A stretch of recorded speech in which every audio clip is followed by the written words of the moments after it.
বিশ্ব দরবারে মুখ পুড়িয়েও বেহায়া পাকিস্তান। একে ভারতের ভয়ে থরহরি কম্প। ভারত থেকে বাঁচতে গিয়েছে রাষ্ট্রসংঘে। এর মাঝে ফাঁপা আস্ফালন, যুদ্ধজিগির, মিসাইল টেস্ট পাকিস্তানের। যুদ্ধের মহড়া, ব্যালিস্টিক মিসাইল টেস্ট করলো পাকিস্তান। দেশের ভাঁড়ে মা ভবানী অবস্থা। এরই মাঝে ফাঁপা আস্ফালন। উস্কানি দিতে সীমান্তে শেলিং চলছিলই, এবার মিসাইল টেস্ট। তাদের এয়ারক্রাফট সব পিছিয়ে দিয়েছে, কারণ ওদের ভয় যে ইন্ডিয়া হয়তো মিসাইল স্ট্রাইক করবে, করে কিছু একটা ওদের মানে যুদ্ধ জাহাজগুলো নষ্ট হবে।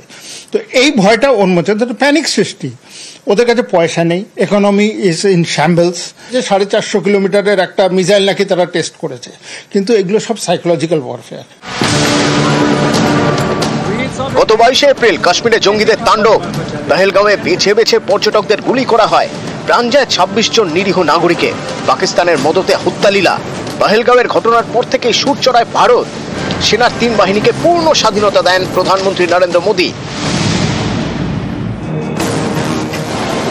ময়দানে নামে বায়ুসেনা, শুরু হয় মহড়া।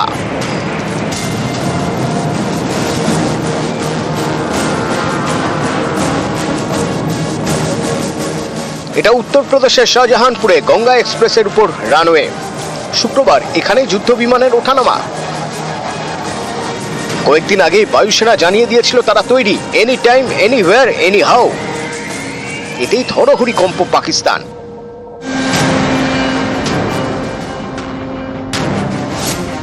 প্রত্যাঘাতের ভয়ে আন্তর্জাতিক মঞ্চে ইসলামাবাদ। ভারতকে ঠেকাতে আন্তর্জাতিক হস্তক্ষেপের আবেদন।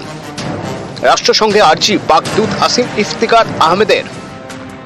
রাষ্ট্রসংঘের মহাসচিবকে ভারতীয় উপমহাদেশে আসার আবেদন করেছেন। দুদেশের পরিস্থিতি খতিয়ে দেখার আর্জি করেছেন পাকিস্তানের রাষ্ট্রদূত। ভয়ে বুক কাঁপছে, তারপরেও পাকিস্তানের হুম্বিতম্বি বন্ধ হচ্ছে না। পাক নেতা মন্ত্রীদের ফাঁপা আস্ফালন তো আছেই, এবার মিসাইল টেস্ট করলো পাকিস্তান। নিউজ 18 বাংলা। পহেলগাঁওয়ে জঘন্য জঙ্গি হানার পরেও নির্লজ্জ পাকিস্তান। বিশ্ব দরবারে মুখে মুখ পুড়িয়েও সীমান্তে উস্কানি পাকিস্তানের। পরপর 10 দিন যুদ্ধবিরতি লঙ্ঘন পাকিস্তানের। আর নিয়ন্ত্রণ রেখায় ফের বিনা প্ররোচনায় গুলি। পাকিস্তানকে যোগ্য জবাব ভারতীয় সেনার। কুপওয়ারা, বারামুলা, পুঞ্চে গুলির লড়াই। রাজৌরি, মেন্ধার, আখনুরেও গুলির লড়াই।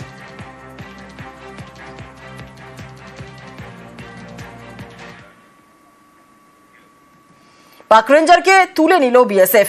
এবার বিএসএফ এর হাতে পাকড়াও পাক রেঞ্জার। শনিবার রাজস্থানের ফোর্ট আব্বাসের জালে পাক রেঞ্জার। সীমান্ত পেরিয়ে ভারতে ঢুকে আটক পাক রেঞ্জার। আর 12 দিন পরও পাকিস্তানের হাতে আটক রয়েছে হুগলির বিএসএফ জওয়ান। এবার ভারতের হাতে আটক পাক জওয়ান।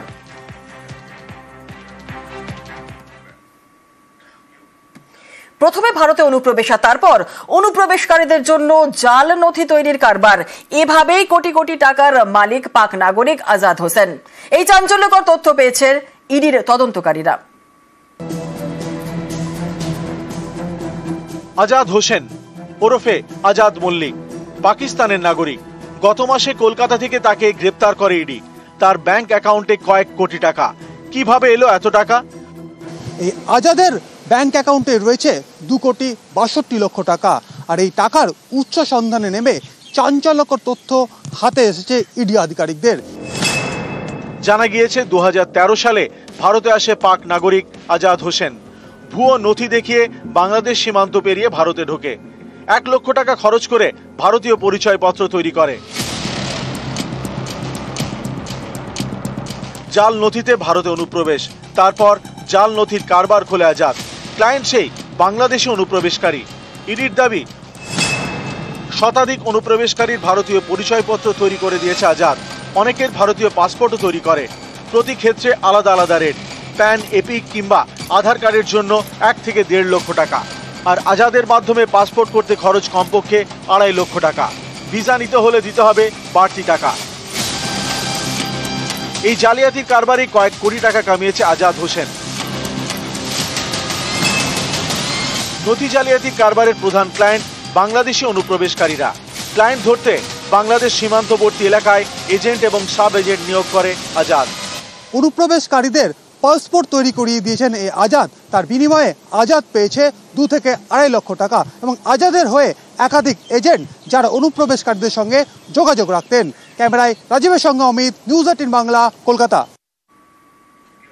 চন্দননগরে গ্রেফতার পাকিস্তানি নাগরিক। 45 বছর ধরে চন্দননগরে থাকেন ফাতেমা বিবি। স্বামী সন্তান নিয়ে কুঠির মাঠ এলাকায় বাস ফাতেমার। চন্দননগর পুরসভার 12 নম্বর ওয়ার্ডের ভোটার। 60 বছর বয়সী ফাতেমার ভারতের আধার প্যানও রয়েছে। রাওয়ালপিন্ডি থেকে ভারতে ফাতেমা বিবি। 1980-তে ট্যুরিস্ট ভিসা নিয়ে বাবার সঙ্গে ভারতে আসা। আর 1982-তে চন্দননগরের বেকারি মালিকের সঙ্গে বিয়ে। পুলিশের স্পেশাল ব্রাঞ্চের খাতায় নিখোঁজ ফাতেমা বিবি। পহেলগাঁও হামলার পর পাক নাগরিকদের দেশে ফেরার নির্দেশ। আর পাকিস্তান থেকে এসে ভারতে থেকে যাওয়াদের খোঁজ শুরু হয়েছে এবং আইনি জটিলতা কাটিয়ে ফাতেমার মুক্তি চাইছেন পরিবার প্রতিবেশীরা। ওনার বাড়ি ঘর ভাইরা সব তো এসেছিলেন মানুষ। আপনি যান না, আপনি থাইল্যান্ডে যান না, আপনি আমেরিকা যান না ভিসা নিয়ে। ভিসার মেয়াদ পেরিয়ে গেছে, তারপরে উনি থেকে গেছেন এখানে, মানে ওনাকে খুঁজে পাওয়া যাচ্ছে না। এইটা কিন্তু পুলিশের খাতায় রয়ে গেছে। ওনার অনেক অপারেশন করতে বলেছে হাঁটুতে, আর কিছু নয়। আমরা রিসেন্ট ডাক্তার দেখিয়েছি, তাকে যেন ছেড়ে দেওয়া হয়, আর কিছু নয়।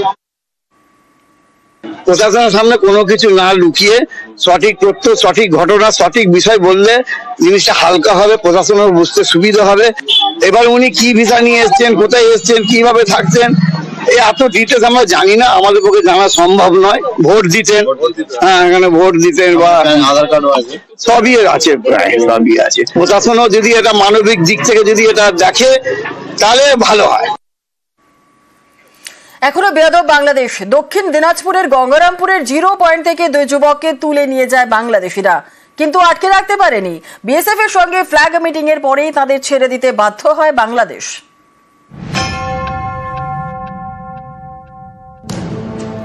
দক্ষিণ দিনাজপুরের গঙ্গারামপুর থেকে শুক্রবার দুপুরে 2 ভারতীয়কে তুলে নিয়ে যায় বাংলাদেশিরা। বিএসএফ এর তৎপরতায় শুক্রবার রাতেই তাদের ছেড়ে দিতে বাধ্য হয়। ধরে নিয়ে গেল, বললো চুপচাপ চলো, কিছু করবো না, খালি আমাদের 2টা লোক ধরে গেছে, ওটা খালি ফেরত দিবে, বাস আমাদেরকে চলে দিতে হবে। ভারত বাংলাদেশ সীমান্ত ঘেঁষা গঙ্গারামপুরের গ্রাম অনন্তপুর। এখানে 0 পয়েন্টে অনন্তপুরের কৃষকদের চাষের জমি রয়েছে। স্থানীয়দের দাবি, শুক্রবার দুপুরে চাষের জমিতে যান অবিনাশ টুডু এবং ফিলিপ সোরেন। তখনই তাদের হাত পা বেঁধে তুলে নিয়ে যায় 12 জন বাংলাদেশি। তাদের পরিবারের লোকেরা এই বিষয় জানায় বিএসএফ কে। একসঙ্গে গিয়েছিলাম। তারপরে কি শুনতে পেলেন? আমি 12টায় চলে আসলাম। 12টায় আসার পর আমি টোটো চালাই। তারপরে আমি গঙ্গারামপুর গেলাম। গঙ্গারামপুর থেকে আসে শুনছি অবিনাশ টুডু আর ফিলিপ সরেন নাকি উঠাই নিয়ে চলে গেছে। কি কারণে নিয়ে গেল কিছু জানতে পারলেন? তো ওখানে কিছু জানতেই পারলাম না। কারা উঠাই নিয়ে গেল? এই বাংলাদেশি ইয়াগুলো, পাবলিক। বিএসএফ জানায়, বৃহস্পতিবার বাংলাদেশ থেকে ভারতে অনুপ্রবেশ করেন 2 জন। তাদের ধরে ফেলে বিএসএফ। তাদের ছাড়াতেই গঙ্গারামপুরের 2 কৃষককে তুলে নিয়ে যায় বাংলাদেশিরা। ধরে নিয়ে গেল, বললো চুপচাপ চলো, কিছু করবো না, খালি আমাদের 2টা লোক ধরে গেছে, ওটা খালি ফেরত দিবে, বাস আমাদেরকে চলে দিতে হবে। বিএসএফ এর সঙ্গে ফ্ল্যাগ মিটিং এর পরেই তাদের ছেড়ে দিতে বাধ্য হয় বিজিবি। দক্ষিণ দিনাজপুর থেকে সুজন সূত্রধর, নিউজ 18 বাংলা। নিউজ